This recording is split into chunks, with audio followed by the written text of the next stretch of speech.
ခေတ္တရာပြည်မှာတွေ့တယ်ဘောမင်းရဲ့အချစ်ဟာ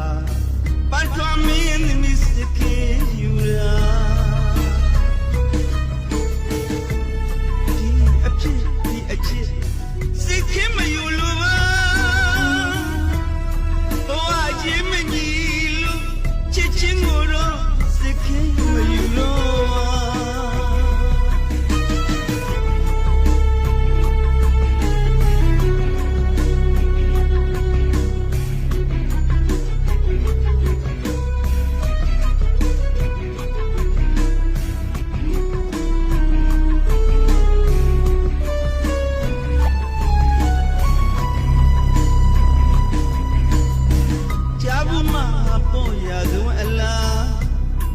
ခေတ္တရာပြည်မှာ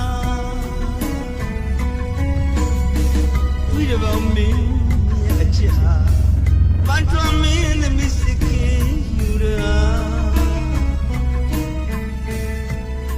ဒီအချစ်စိတ်ခင်မယူလို့ဘဝချင်းမကြီးလို့ချစ်ချင်းကိုတော့စိတ်ခင်မယူ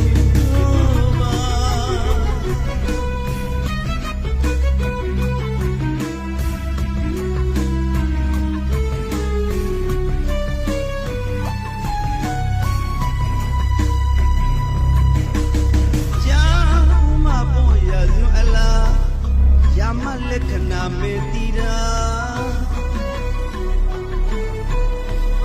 တကဘလူရဲ့အချစ်ဟာလင်းမတင်နိုင်လို့သူရှုံးလီရာဒီအချစ်